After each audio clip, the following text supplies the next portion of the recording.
You know what is up mga Wacky Pips.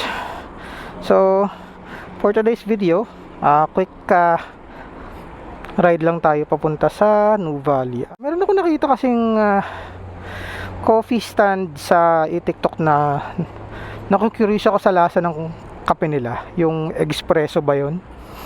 So puntahan natin sila doon sa Nuvali. Meron daw sila ngayong stand doon sa Nuvali Nuvali Mall ba? Nubali Batu. Sorry. So tara na, let's go. So by the way, gamit natin ngayon ang Ace Pro 2 ng Insta360 at ang kanilang Mic Pro.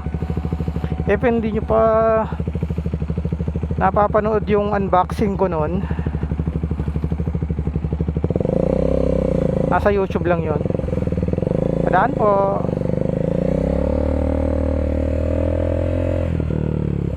So tara na.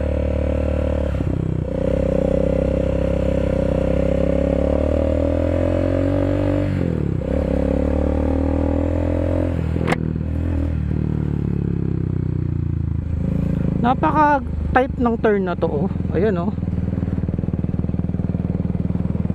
Kung hindi ka titingin dun sa mismong turn mo hindi mo makukuha yung turn na yon, lalo na sa mga beginner. Woo! By the way mga Wacky Peeps, kung kayo ay actually bago dito sa aking channel, welcome. And if hindi ka pa nakasubscribe, make sure to subscribe at hit mo yung notification bell para updated kayo sa lahat ng mga bagong videos na ipopost ko. Also, you can like and follow me on my Facebook, Instagram, and TikTok account. By the way, hindi to considered na coffee ride kasi stall lang naman yung pupuntahan natin doon sa Nuvali Mall Pero siguro pwede na natin i-consider na coffee ride, no? So malapit na mag-rainy season. Actually, nag-i-start na siya, nagbabadyan. Tulad kahapon. So pansamantala siguro tayo matitigil sa pagra-ride pag nag-uulan Nakakatakot yan yung pag bumagyo. Kasi alam mo naman doon sa lugar namin, binabaha doon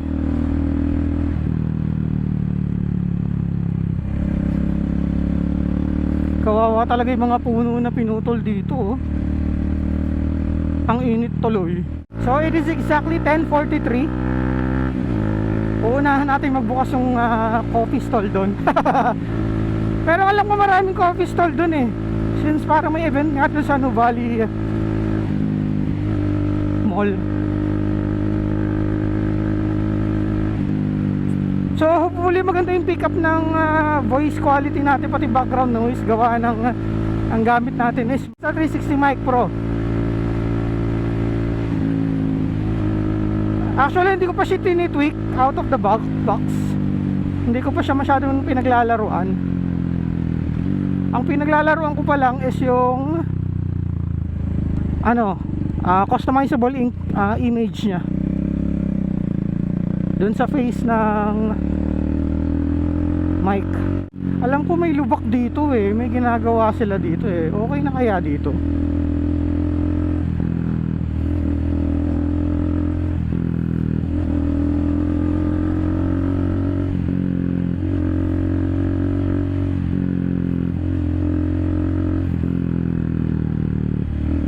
Okay na ba? Hoy. Ay, mukhang okay na. Okay na ba? Okay. Mukhang okay na. Ito yung ginawa. Ba't hindi nila ginawa yung ibang part doon? Sad life Ginawa nila yung part na yun. Sana ginawa na nila yung ibang part, di ba?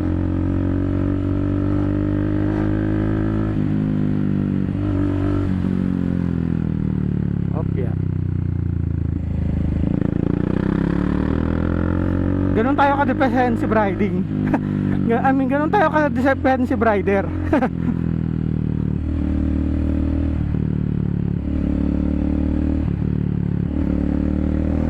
Di ba?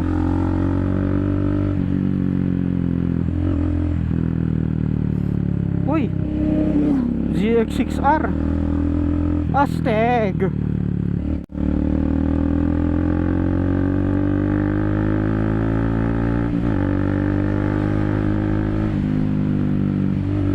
Yun lang, nakalimutan natin magdala ng ng selfie stick para sa action camera natin. Sad life. Hahawakan na lang natin siya. Ala, ba't parang ang putik dito? Gawa ng umulan kasi kagabi. Ayan hinuhukay na rin nila Siguro magtatayo na sila dito ng establishment na Raider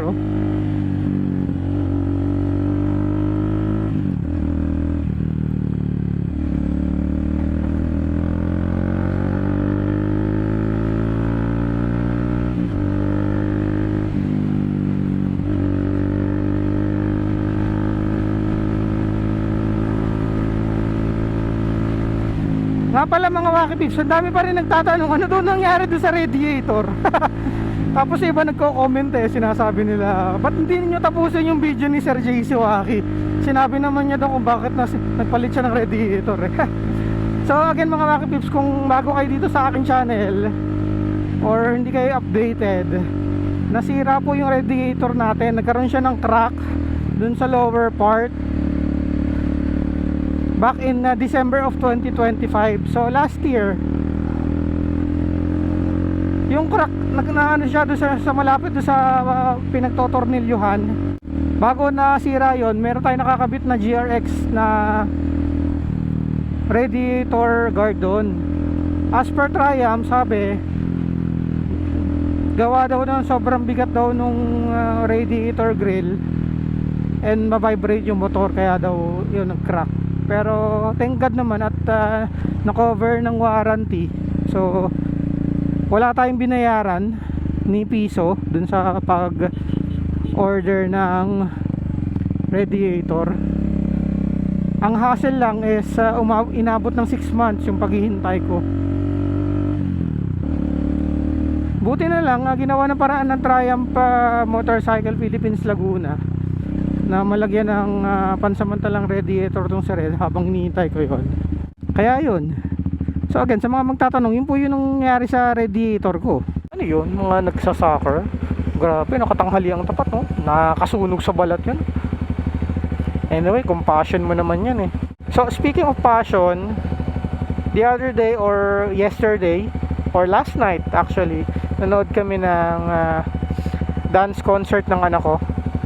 So sa mga hindi nakakaalam po, ang anak ko ay member ng A-Team Philippines. So isa siyang dance group na nagko-compete.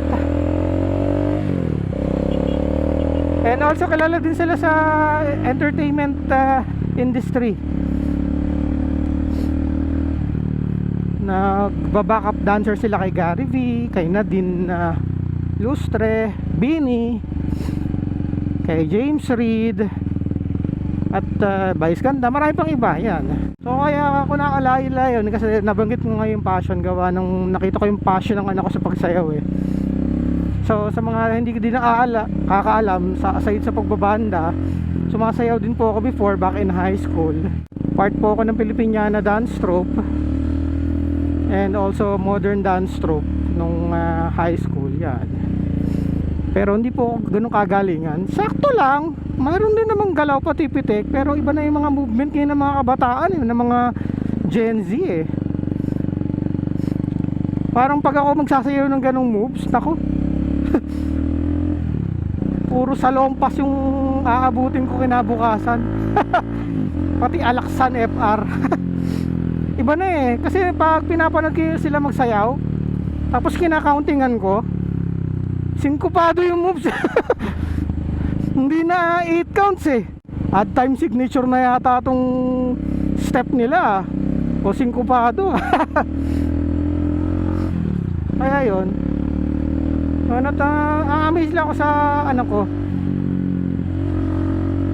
kasi nakita ko yung passion niya even yung sa mga kasama niya. Sabi ko sa anak ko, pagpatuloy niya lang. And since nga part niya siya ng A-Team, by next month ipapadala daw sila sa Arizona, USA. Kasi meron silang competition doon eh, hip hop competition. Eh ilang beses na daw nanalo ang A-Team doon, A-Team eh, doon sa competition na yun eh. Ilang beses na daw nag world champion. Kasi pang yung hip hop dance competition sa Arizona, parang ano daw yon, Olympics ng mga hip hop dance ng iba't ibang bansa. Ang problema lang is yung A-Team hindi siya supported ng Philippine government. So kaya nagkaroon sila ng concert nung kahagabi eh, para makaipon sila ng budget. So time check 10:54 AM. So 6 minutes bago magbukas ang mga mall sa kanila. So feeling ko nagse-set up na yung mga stall dun sa event na yan.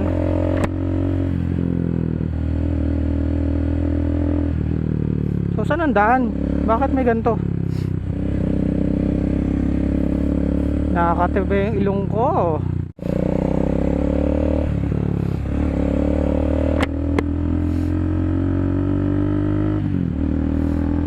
Dito na lang tayo mag-park sa malapit. Kasi dito lang naman yan sa may Bukana eh, yung mga stall eh. Ang dami nang kaagad nakapark oh. Sana makapag-park tayo. Kasi nandoon lang naman yung mga stall eh. Ano, puno na? Ayun oh, nakikita ko na yung mga stall dun eh.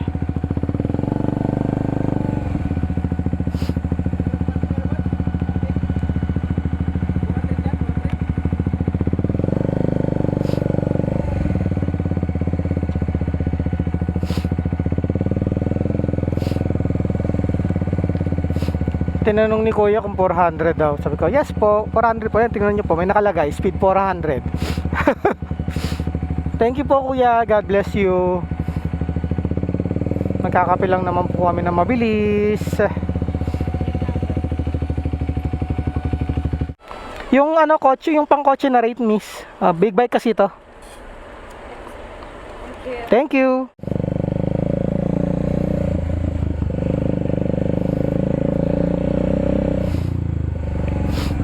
Tayo.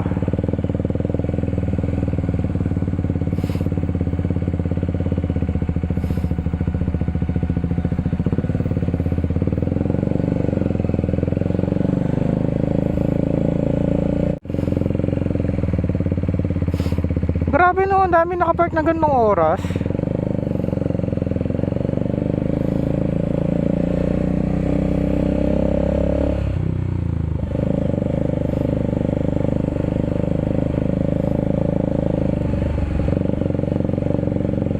Pa tayo na isa. Mga nagbubukas pa lang yung mga stall eh. Dito kaya tayo. Ano ba to? Valley parking yata to eh.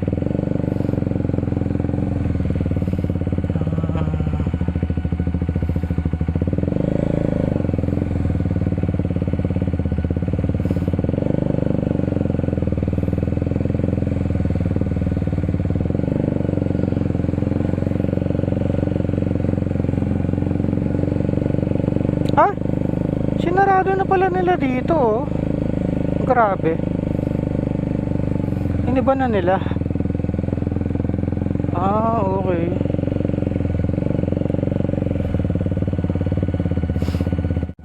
Doon na lang. Palabas na yun eh. Ha?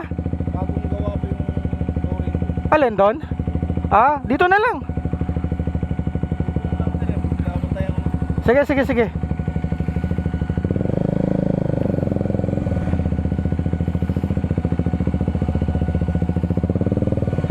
Thank you Kuya. Mabato nga lang. Yun. Thank you Lord. Thank you Red. Yes. Thank you Manong. And mga Wakit Pips, lalakad tayo ngayon. Hirap, wala tayong selfie stick. So grabe pala yung renovation na ginawa dito sa Solinad Mall. In-extend pala hanggang doon sa likod. Kaya may harang doon. Kaya daw pala nila extend as per Kuya Manong Guard. Gawa daw ng panlaban nila doon sa bagong SM na gagawin. Na itatayo. Yung malapit doon sa paakyat sa Tagaytay. Dadaanan natin yun eh. So medyo malayo-layo pala yung lakad natin. Dapat doon tayo sa may ano eh. Yun, dito lang sa may malapit. Pero sabi kasi ni Kuya, kakagawa lang daw ng platform doon. Baka dumulas yung motor natin, di ba? Ah, Matcha Fest pala.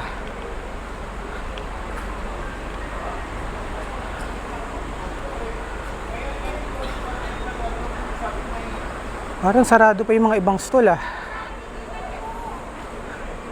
Oh, ayan o. Matcha, New Valley Matcha Fest. Hindi ako fan ng matcha eh.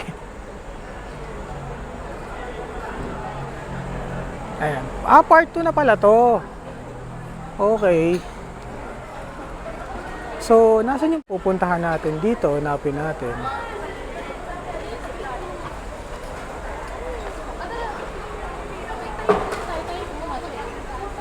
Hanapin natin siya.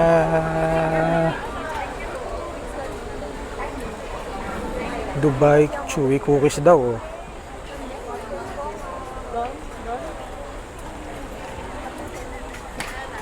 Mga watches, may mga damit, alahas, alahas ulit. Ito na ba yun? Hindi, iba to eh. Egg preso ba yun? Baka sarado pa sila. Ikot tayo na isa. Ito. Uy, mga ano, juices oh. May lemonade kaya sila. Ito, pabango. Mga pabango. Fruit cups. May taters na rin pala dito. Ito yung mga damit. Ito kaya yun. Ito Cloud Bites. Ito.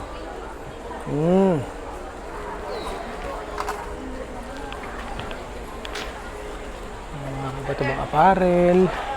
Diba sarado pa eh. Nasaan yung egg preso? Nalampasan ba natin? Nalampasan yata natin eh. Hot Wheels. So may mga Hot Wheels. Balenciaga.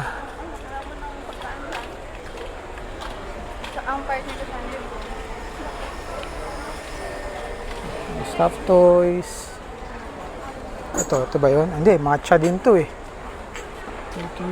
May nakalimutan ba tayo? Hindi, ito pala sila. Ayan, ito yung hinahanap natin eh. Ayan o, egg preso. So ito yung pinunta natin dito mga Wacky Pips. Natitrending sila ngayon sa TikTok eh. Check muna natin yung kanila mga menu.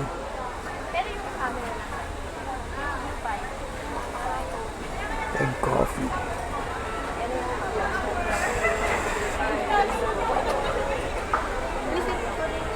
So, naikot pala natin tapos nakaligtaan pala natin sila. No? Yan, so, ito sila. Kuha tayong pambayad. So, order na tayo. Mga Wacky Pips, naka-order na tayo. So, Vietnamese coffee pala siya.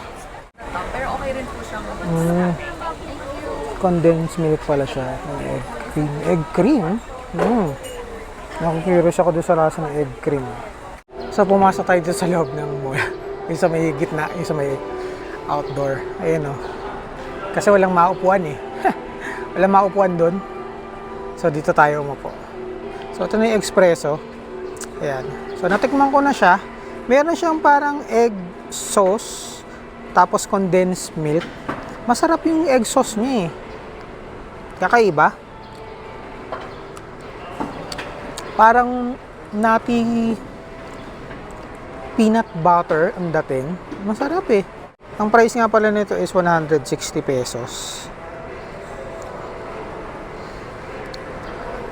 Yeah, sabi stir well daw para mahalo yung egg sauce.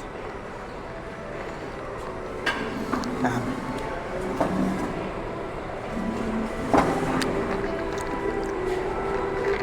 Mm. So matapang yung coffee, nagko-complement dun sa exhaust niya. Kaya masarap, kakaiba. Okay din tong gantong Vietnamese coffee, pero feeling ko masarap yung authentic na ganto sa mismong Vietnam. Kaso hindi pa tayo nakakapunta ng Vietnam eh. So hinahalo ko pa. Ang alam ko kasi yung mismong store nila is sa Manila pa, malayo. Nagkaroon lang dito ng event. So I think nahalo ko na naman siya enough.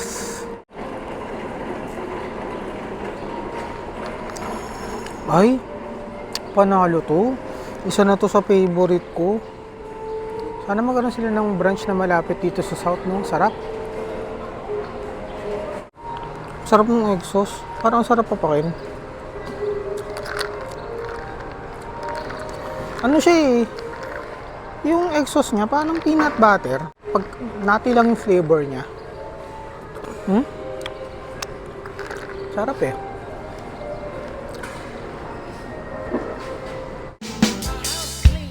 Yes. Sana wag mahulog yan. Okay.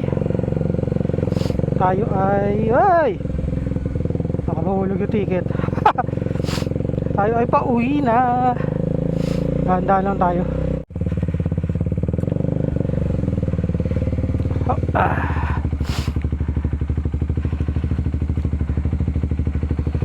Ito po.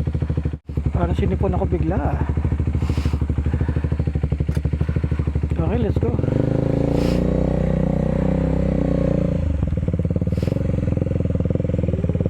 Haba na ng pila. Oh, init. Pwede kaya tayo mag-U-turn dito?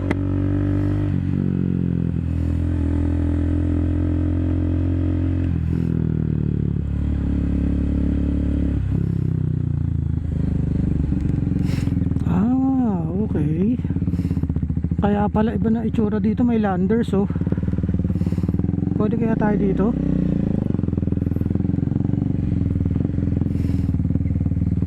Okay.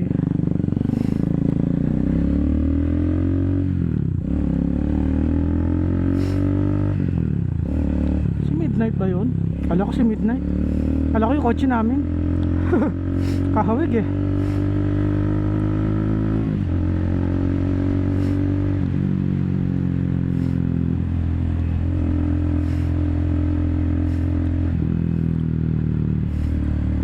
Nako, makulimlim. Kailangan na natin makauwi. Makulimlim eh oh. Kanya-kanya.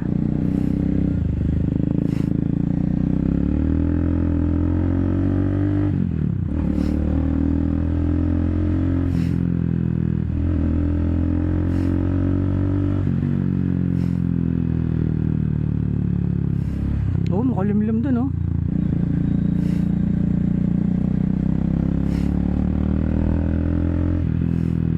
Yes.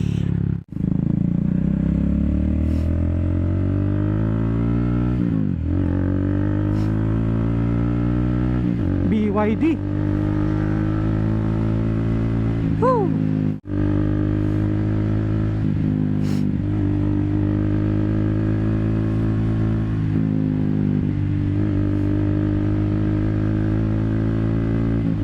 Para pa ako aatakihin ng allergic rhinitis ah.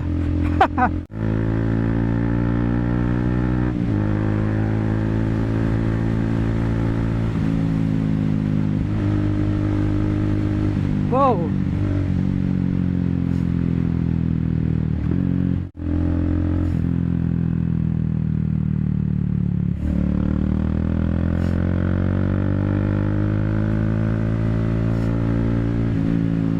Wala nang malilim dito. Ayun na, para mga pine-prepare na yata nila to para sa mga establishment na itatayo dito eh.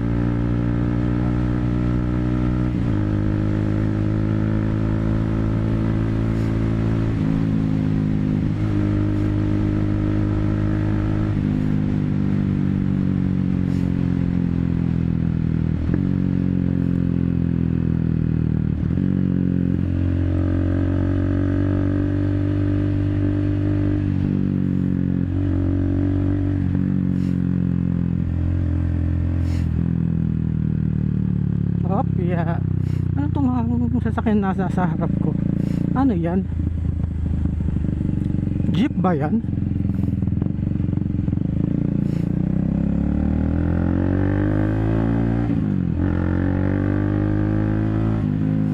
Jeep ba to? Hindi ko nakita yung logo. Letter A? Parang letter A.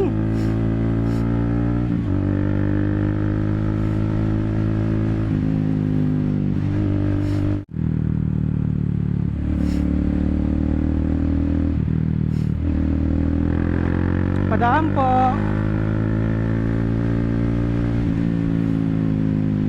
Yes. Yan, since pauwi na rin naman tayo, pag-usapan natin yung espresso. So napaka-unique ng lasa niya. First time ko makatikim ng Vietnamese coffee na ganun kasarap. Pero for me hindi siya yung tipong araw-araw kasi medyo matamis siya. Gawa nga nung egg syrup. Siguro kung dadagdagan pa ng isang shot yon, siguro sasakto na yon. Pero masarap siya. Ang hindi ko lang medyo nagustuhan siguro yung size niya for its price. Parang sa akin 160 pesos tapos parang ang liit lang nung baso, 'di ba? Pero overall masarap naman yung coffee eh. Yun lang naman yung tinitipan ko sa kanila kasi yun yung nakikita ko sa TikTok eh. So hopefully magkaroon sila ng branch, hindi na stall sa mga ganyang event para syempre nakakatambay tayo at nakakapunta, di ba? I'm not sure kung saan sila susunod na magkakastall eh. Check nyo na lang yung ano nila, yung Facebook page nila, Expresso. Nasa TikTok din sila eh, pati Facebook, Instagram, yun. Pass through. Ayun. Sakto.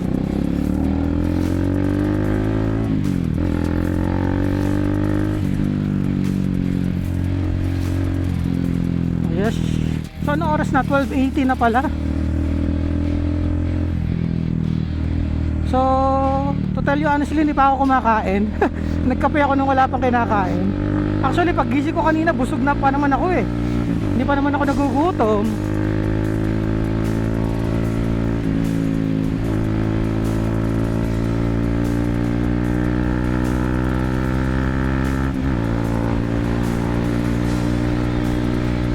Woo! Since pauwi na rin naman tayo, dito ko na rin tatapusin ang aking video. Maraming salamat kung tinapos mo ang video na ito. Isa kang tunay na Wacky Peeps. Comment mo hashtag Mr. Coffee Ride para alam kung tinatapos nyo yung video ko, okay?